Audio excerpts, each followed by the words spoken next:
আসসালামু আলাইকুম ওরহমতুল্লাহি ওয়াবারাকাতুহু নাহমাদুহু ওয়া নুসাল্লি আলা রাসূলিহিল কারীম আম্মা বা'দ ফাআউযু বিল্লাহি মিনাশ শাইতানির রাজীম বিসমিল্লাহির রহমানির রহিম রাব্বি হাবলি মিনাস সালিহিন। প্রিয় দর্শক, আশা করছি সকলে ভালো আছেন। আজকে আমাদের কাছে বোন তাহমিনা যশোর থেকে প্রশ্ন করেছিলেন যে নেককার ছেলে সন্তান পাওয়ার জন্য ছেলে সন্তানকে নেককার দিনদার ফরহেজগার মুত্তাকি হিসেবে গড়ে তোলার জন্য এবং আল্লাহ সুবহানাহু ওয়া তাআলা যেন ছেলে সন্তানদেরকে নেককার বানান এবং বা ছেলে সন্তান যেন নেককার হয়, এর জন্য কি আমল করবে, এর জন্য কি ওজিফা রয়েছে। তো বোন তাহমিনা এবং যারা আমাকে দেখছেন সকলের উদ্দেশ্যে বলছি যে নবী করিম সাল্লাল্লাহু আলাইহি ওয়াসাল্লাম নেককার সন্তান পাওয়ার জন্য যখন সন্তান পৃথিবীর বুকে আসবে এর আগ মুহূর্ত থেকে রব্বি হাবলি মিনাস সালিহিন, রব্বি হাবলি মিনাস সালিহিন, যেটি হযরত ইব্রাহিম আলাইহিস সালাতু ওয়াস সালাম করেছেন দোয়াটি। নবী রাসূলগণ, আউলিয়া কেরামগণ, সাহাবা, তাবিন, তবে তাবিন, আইম্মা মুজতাহিদিনগণ এই দোয়ার আমলটি বেশি বেশি করেছেন, সর্বদা এই দোয়াটি বেশি বেশি পড়েছেন। এবং খাস করে দোয়াটি 5 ওয়াক্ত নামাজের পরে আমরা যে মুনাজাত দেই বা মুনাজাত ছাড়াই 5 ওয়াক্ত নামাজের পরে বেজর সংখ্যা দিয়ে বেশি থেকে বেশি সংখ্যায় রব্বি হাবলি মিনাস সালিহিন, রব্বি হাবলি মিনাস সালিহিন এটি বেশি বেশি পড়বে আয়াতে কারিমাটি, এই দোয়াটি। এরপরে আরেকটি পদ্ধতি হচ্ছে যে ফজরের নামাজের পর এবং মাগরিবের নামাজের পর, আবার বলছি ফজরের নামাজের পর এবং মাগরিবের নামাজের পর সূরা ফাতিহা আউযু বিল্লাহি মিনাশ শাইতানির রাজীম বিসমিল্লাহির রহমানির রহিম আলহামদুলিল্লাহি রাব্বিল আলামিন আর রহমানির রহিম মালিকি ইয়াউমিদ্দিন ইয়্যাকা না'বুদু ওয়া ইয়্যাকা নাস্তাঈন ইহদিনাস সিরাতাল মুস্তাকিম সিরাতাল্লাযীনা আন'আমতা আলাইহিম। সূরা ফাতিহা।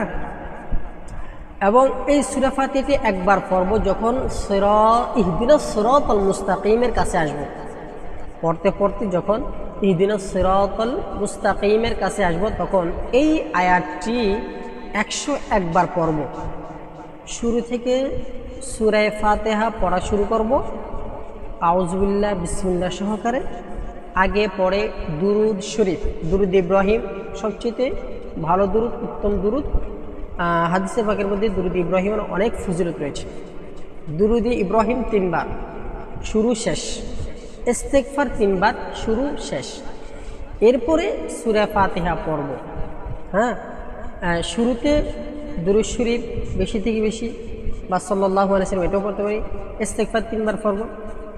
এরপরে একদম শেষে সূরা ফাতিহার শেষেও ইস্তেগফার 3 বার, দুরূদ শরীফ 3 বার বা এর চাইতে কম বেশি পড়তে হবে বেজর সংখ্যা দিয়ে। যখন ইহদিনাস সিরাতাল মুস্তাকিমের কাছে আসবো, এই আয়াতে কারিমার কাছে আসবো, তখন আপনার আমার ছেলে সন্তানকে মনে মনে অনুভব করে এই আয়াতে কারিমাটি পড়তে থাকবে। ইহদিনাস সিরাতাল মুস্তাকিম, ইহদিনাস সিরাতাল মুস্তাকিম। এই আয়াতে কারিমাটি মনে মনে ছেলে সন্তানদেরকে চেহারাকে তসব্বুর করব, অনুভব করব আর পড়ব। এই আমলটি আমরা সর্বদা বেশি বেশি করার জন্য চেষ্টা করব।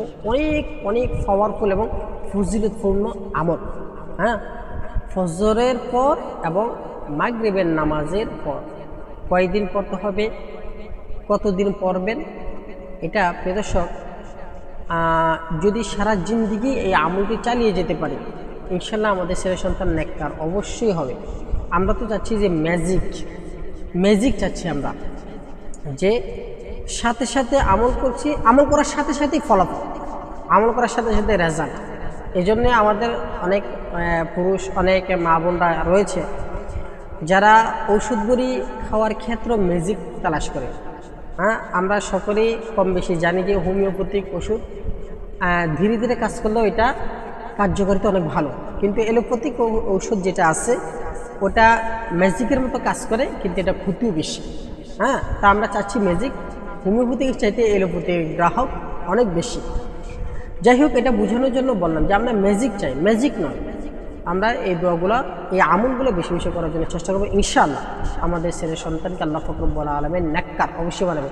যে সমস্ত ছেলে সন্তানরা উচ্ছৃঙ্খল, উচ্ছৃঙ্খল, এক কথা বলতে পিতামাতার কথা শোনো, অবাধ্য, ওই সমস্ত ছেলে সন্তানদেরকে মনে মনে দিলে দিলে অনুভব করে এই আমলগুলো করব। শেষে যে আমলটি বলেছি ওই আমলটি করার জন্য চেষ্টা করব। আসসালামু আলাইকুম ওয়া রাহমাতুল্লাহি ওয়া বারাকাতুহু।